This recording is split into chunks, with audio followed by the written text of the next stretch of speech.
My name is José Olivarez, and I'll be reading my poem, Mexican-American Disambiguation, after Idris Goodwin. My parents are Mexican, who are not to be confused with Mexican Americans or Chicanos. I am a Chicano from Chicago, which means I am a Mexican American with a fancy college degree and a few tattoos. My parents are Mexican, who are not to be confused with Mexicans still living in Mexico. Those Mexicans call themselves Mexicanos. White folks at parties call them pobrecitos. American colleges call them international students and diverse.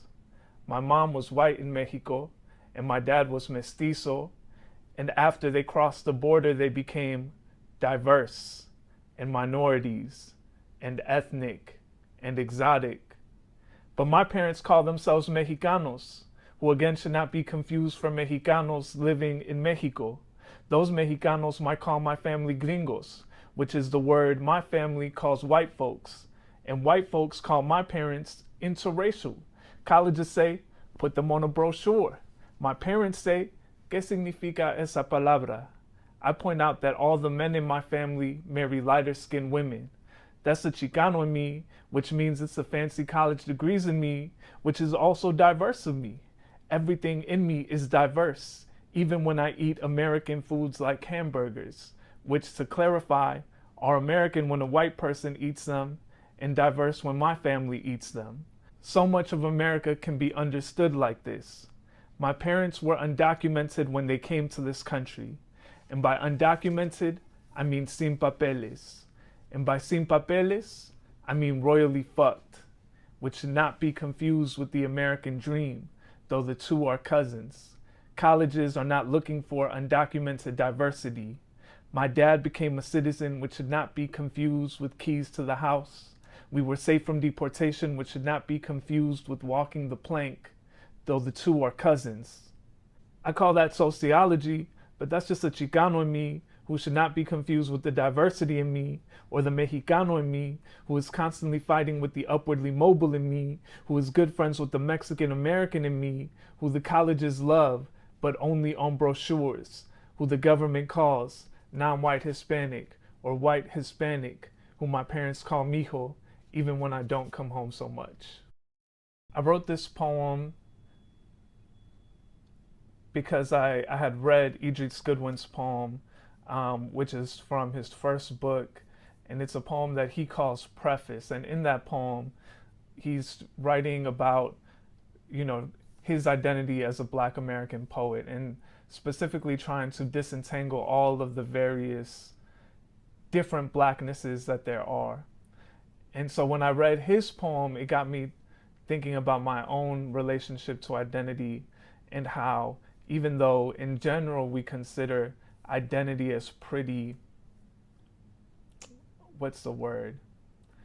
as being stringent, as not being something that changes very often, it immediately made me think about all the ways that my identity changed depending on who was in the room with me and who I was in conversation with. And so the poem came pretty fast, and I think my goal was, rather than trying to make identity more clear, was to really lean into the messiness of it, to really lean into all of the ways that identity is not clear.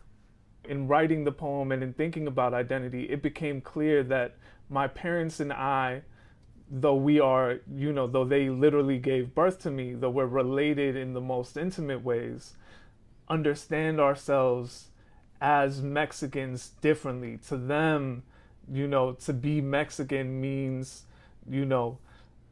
the country that they were born in. It means home. Whereas to me, it is, more lineage. It is, nationality. It is something that is very important to me, but I have a different relationship to it than even they do. And so absolutely, how do you explain to someone in the United States who is outside of Latinidad, who is outside of, one of these identities, the way that even in our own families, there's distinctions between people in the same household. Absolutely, I think it scrambles this idea of again, identity as being something that can be put in a box at all.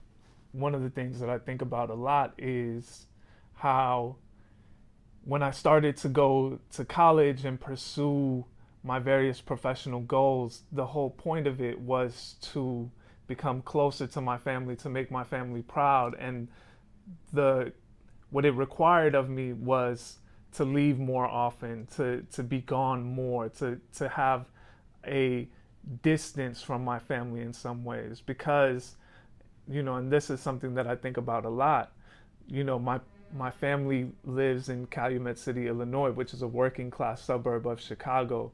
And so, there's literally not an infrastructure to support any kind of, you know, any of my professional goals back home where I grew up. I think the poem is very musical. I think it has like a pace to it that really complements the the material of the poem. I think formally, I think it does that really well. Um, you mentioned the humor. I still think it's funny, and so I'm pretty proud of the fact that the humor holds up. Um, and then, the poem is called Mexican American Disambiguation. That word disambiguation comes from Wikipedia. When you look something up on Wikipedia, let's say you look up, bulls on Wikipedia, it'll give you the option to disambiguate what exactly you mean by bulls. Do you mean the animal? Do you mean the Chicago Bulls? Do you mean, all of the other bulls that one might refer to?